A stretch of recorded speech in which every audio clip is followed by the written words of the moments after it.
बिस्मिल्लाहिर्रहमानिर्रहीम।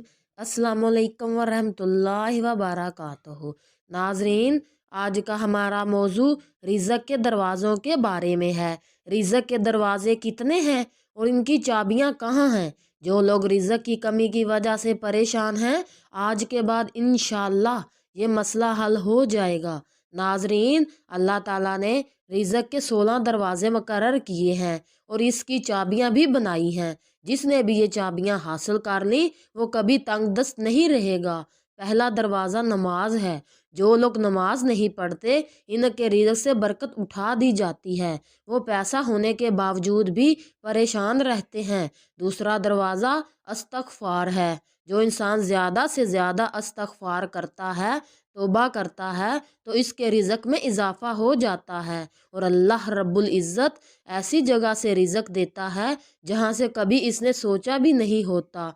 तीसरा दरवाज़ा सदका है। अल्लाह रब्बुल इज़्ज़त ने फरमाया है कि तुम अल्लाह ताला की राह में जो खर्च करोगे अल्लाह रब्बुल इज़्ज़त इसका बदला देकर रहेगा। इंसान जितना दूसरों पर खर्च करेगा अल्लाह रब्बुल इज़्ज़त इसे 10 गुना बढ़ाकर देगा। नाजरीन, रिज़्क़ का चौथा दरवाज़ा तकवा अख्तियार करना है। जो लोग गुनाहों से दूर रहते हैं अल्लाह रब्बुल इज़्ज़त इसके लिए आसमान से रिज़्क़ के दरवाजे खोल देते हैं। पांचवा दरवाज़ा कसरत नफली इबादत है।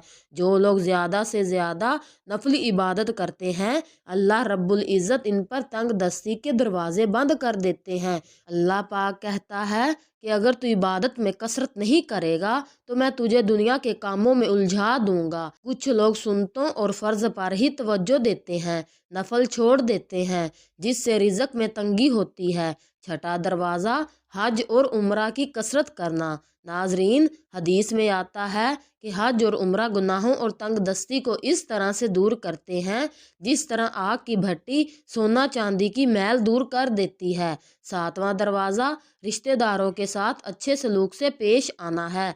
ऐसे रिश्तेदारों से भी मिलते रहना जो आपसे कता तल्लक हों। आठवां दरवाज़ा कमज़ोरों के साथ सिला रहमी करना है। गरीबों के गम बांटना, मुश्किल में काम आना अल्लाह रब्बुल इज़्ज़त को बहुत पसंद है। नौवां दरवाज़ा अल्लाह पर तवक्कुल है। जो शख्स ये यकीन रखे कि अल्लाह रब्बुल इज़्ज़त देगा तो अल्लाह ताला ज़रूर देगा और जो शक करेगा वो परेशान ही रहेगा। 10वां दरवाज़ा अल्लाह ताला का शुक्र अदा करना है। इंसान जितना शुक्र अदा करेगा अल्लाह रब्बुल इज़्ज़त रिज़्क़ के दरवाजे खोलता चला जाएगा।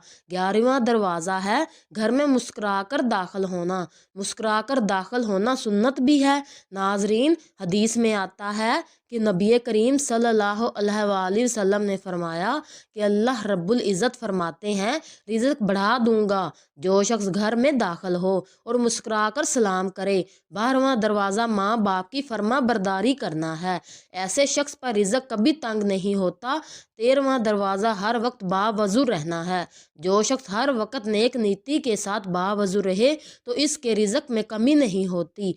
14वां दरवाज़ा चाश्त की नमाज पढ़ना है जिससे रिज़्क़ में बरकत पड़ती है। नाजरीन, हदीस में है कि चाश्त की नमाज रिज़्क़ को खींचती है और तंग दस्ती को दूर भगाती है। 15वां दरवाज़ा है रोज़ाना सूरत वाक़या पढ़ना, इससे रिज़्क़ बहुत बढ़ता है। 16वां दरवाज़ा है अल्लाह से दुआ मांगना। जो शख्स जितना सच्चे दिल से अल्लाह रब्बुल इज़्ज़त से मांगता है अल्लाह ताला इसको बहुत देता है।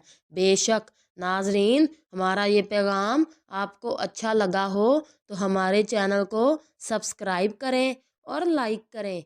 जज़ाक अल्लाह।